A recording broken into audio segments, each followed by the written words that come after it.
Hello दोस्तों, नमस्ते, प्रणाम। आप लोग कैसे हैं? उम्मीद करती हूँ कि आप लोग ठीक होंगे। एक हम नाच गीत लेके आए हैं। गाना कैसा लगेगा लाइक करिएगा, सब्सक्राइब करिएगा, कमेंट में ज़रूर बताइएगा कि गाना कैसा लगा। नए होंगे तो शेयर सब्सक्राइब जरूर करिएगा। फुल वॉच कैसे सुनिएगा। धन्यवाद।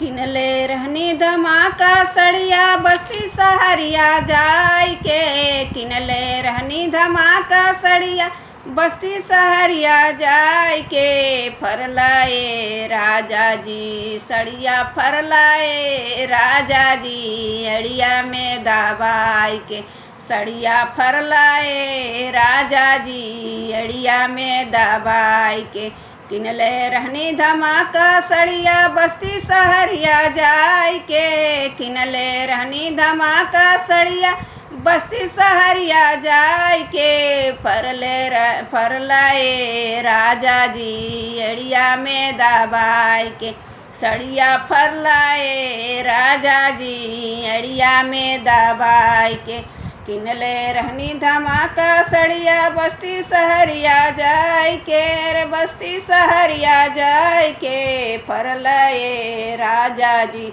सड़िया एड़िया में दबाई के, फरलाए राजा जी सड़िया एड़िया में दबाई के, फरलाए राजा जी।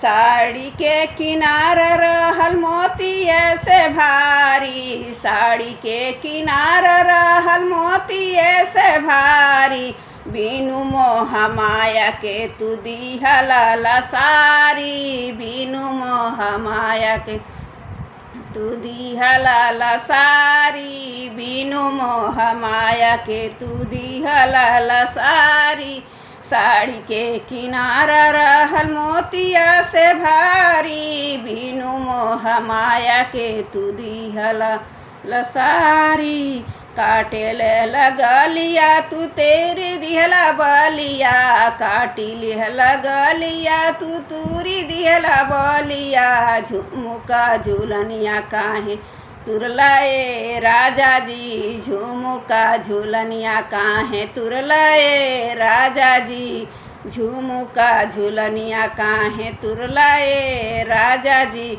करल ये राजा जी तुरलाए राजा जी, फरलाए राजा जी सड़िया एड़िया में दबाई के, फरलाए राजा जी सड़िया एड़िया में दबाई के, काहे के गैला राजा दिल्ली हो, जिला घरवे में हिली, काहे के गैला राजा दिल्ली हो, जिला घरवे में हिली, जमन जमन कहब तमन मिली हो, जिला घरवे में हिली, जमन जमन कहब तमन घर